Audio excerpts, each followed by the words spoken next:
Tempat pergilah. Kalau ada saudara mara, pokok ada lah. Pokok ada. Itu dah tahu kan. Walaupun baru baca ke, pergilah sementara esok masih ada. Pergilah. Kata takut-takut, dari esok bertipu. Kita pun dah tahu esok untuk siapa. Janganlah kita berhenti oleh esok. Jangan tahu maksudnya. Baik. Itu dia.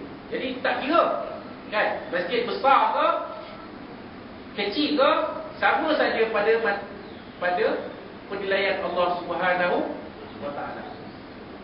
Kan? Janji dalam masjid itu disebut nama Allah Subhanahu wa taala, bukan masjid itu dipuji.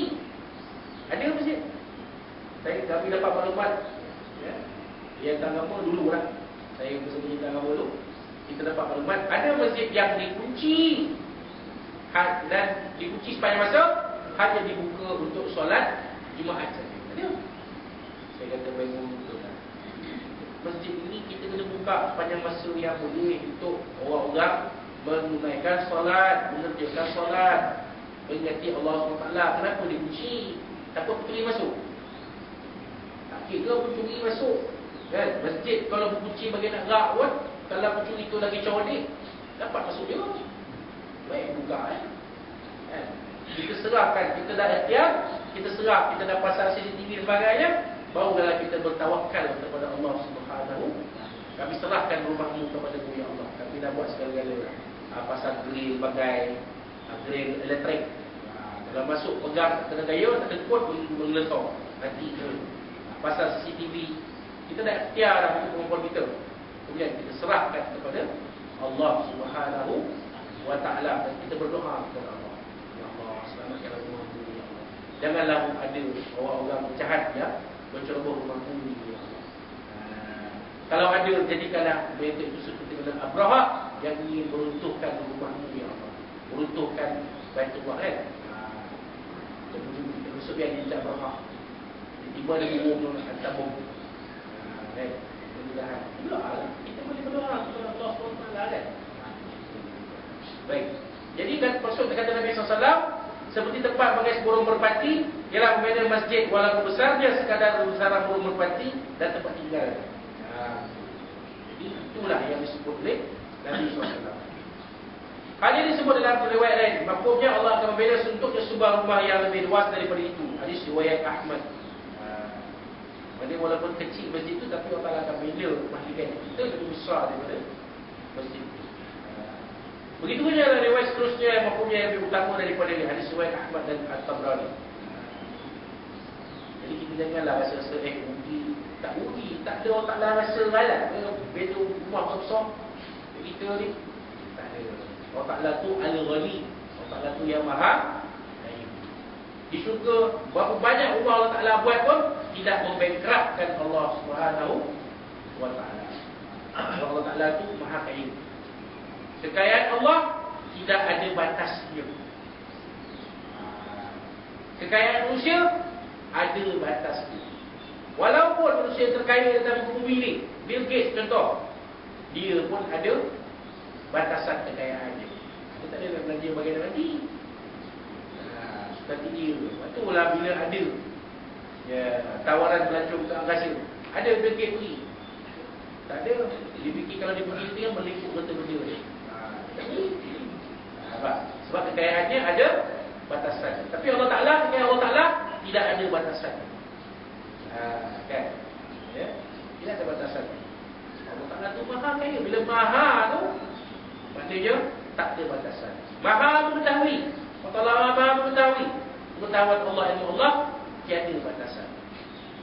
Bila maha tu maksudnya tiada batasan. Kan? Maha mendengar. Allah Ta'ala tu maha mendengar. Allah Ta'ala mendengar tu tak ada batasan. Macam kita ada juga. Kita ni suara bunyi, ada bunyi yang kita tak boleh dengar. Tapi bunyi itu boleh dengar oleh makhluk-makhluk yang lain. Kan? Haiwan-haiwan yang lain boleh mendengar bunyi yang kita tak boleh dengar. As-Sami' Al-Basir itu maha melihat. Ya, Allah Ta'ala tu maha melihat. Allah Ta'ala boleh tengok semua. Tak ada batasan. Dalam perut ke, dalam hati ke, dalam mana ke, Allah Ta'ala boleh tengok. Tapi manusia tak. Ada setengah-setengah objek manusia terpaksa melihat menggunakan alat bantuan. Nak tengok bintang langit, nak tengok planet, mesti guna teleskop. Nak tengok kuman, saraf kuman, guna mikroskop. Ada batasan lah. Ya, Allah Ta'ala tidak ada batasan. Baik. Begitu juga Rasulullah SAW sebut dalam hadis, man bana baitan yu'badullah fi min malin halal. Sesiapa berbina satu rumah disembah Allah di dalamnya daripada harta yang halal. Jadi dalam hadis ini Nabi umumkan lagi, siapa yang berbina rumah disembah di dalam Allah di dalamnya daripada harta yang halal. Tak kira lah rumah ke, masjid ke, surau ke, madrasah ke, pondok ke, apa sebagainya. Kalau dibina untuk tujuan disembah Allah di dalamnya, dibina rumah itu daripada harta yang halal. Harta yang halal, bukan duit riba, bukan duit yang dari mana-mana yang kita ragu-ragu sumbernya. Sumber yang halal. Bukan duit kuih-kuih. Ada juga Pak Haji, bukan semua sendiri lah Pak. Ada Pak Haji lepas Jumaat, sebelum balik dia detour. Detour ni masa Inggeris, dia melencong sekejap ke kedai rumah itu. Tak tukar baju ni dengan serban kubah, pergi beli rumah itu. Dengan ketayap baju Melayu, suruh kain plekat, pergi beli rumah itu. Serempak kita. Siapa tak serempak dalam kedai judi pun tidak, apa langkah? Sebab berada dalam premis judi adalah satu kesalahan di bawah enakmen jenayah syariah. Semua negeri dalam Malaysia, termasuk Perak, berada dalam premis judi. Bukan tak beli pun, mereka pun duduk dalam tu. Kalau kena tangkap, nasib lah. Saya beritahu. Dia mudah-mudahan kalau kita mesti tahu dia sikit sebanyak sebab ketua lah ada orang kita biasanya beli ada orang kita beli RM1,000 hantar untuk boleh ditangkap. Tapi jangan tangkap dia, kena beritahu musuh dia tak apa, dia beritahu Ustaz Muzi, so tangkap. Tangkapan tu orang usaha kamu tangkap pula.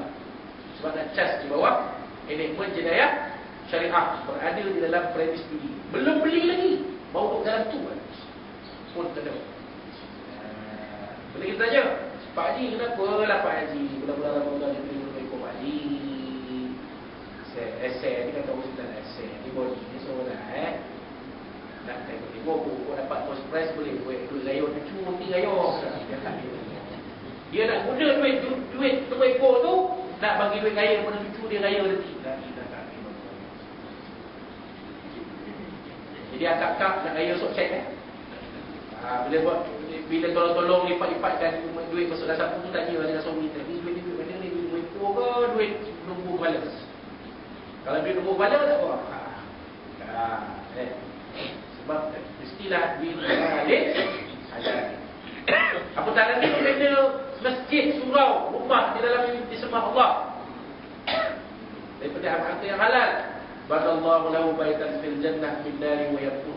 Allah Ta'ala akan bina untuk dia sebuah rumah dalam syurga min dari wa yakut, daripada mutiara dan permata biru.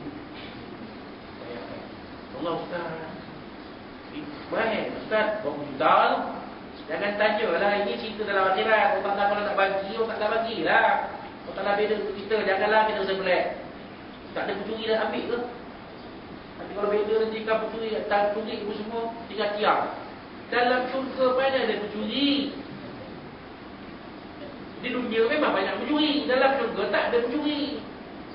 Banner lah rumah besar mana pun daripada bank ke, daripada permata Zulian ke, akak kan Zulian tu dalam kepala apa? Permata Zulian ke apa benda ke pakai, habis jual ke, dalam syurga tak ada apa. Jadi tu salah kita rasa pelik kan. Apa pula rumah dia buat daripada permata dari bulu? Tak apa, itu kekayaan Allah Subhanahu Wa Taala nak bina. Kan? Yang penting kita suka dan gembira menerima. Itu yang disebut oleh Nabi sallallahu alaihi wasallam dalam hadis riwayat At-Tabrani, dalam kitab Al-Awsat, dan dalam hadis riwayat Al-Bazzar. Tapi dalam riwayat Al-Bazzar sampai fil jannah saja. Tidak ada min dari wa yakut. Jadi tuan Baik.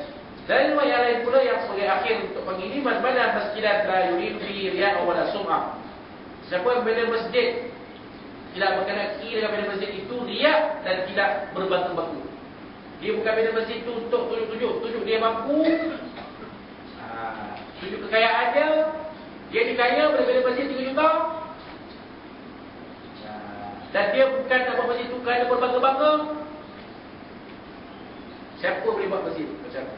Dia tu ceramah, saya kesal bila saya baca dia sampai menyebut macam tu. Saya rasa tak tahu nak kata lah. Tentuan dia pendapat, saya tak tahu lah.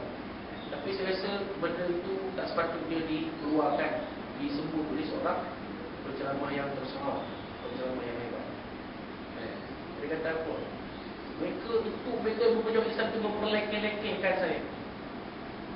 Ini saya baca dalam Facebook ni. Dan saya dengar bila saya baca, saya cuba cari dalam YouTube. Memang ada. Mereka yang konon yang berjuang Islam itu memperlekehkan saya. Tapi mereka tu ada tak buat masjid ke, surau ke, tempat pengajian ke? Tahu tak tahu boleh buat masjid, boleh buat madrasah, boleh buat pusat pengajian. Tapi jangan tak buat. Jangan kita sebutkan. Mereka buat tak macam mana yang kita buat? Tengok. Habis pada kami. Pada tu habis jadi debu kak. Tak boleh buat apa pun. Jadi jangan disebut. Kalau kita diserang, kita serang balik dengan hujah. Wajadilhum billati hiya ahsan. Dalam Quran sebut. Ud'u ila sabili rabbika bil hikmati wal mau'izatil hasanah. Itu ayat pangkal.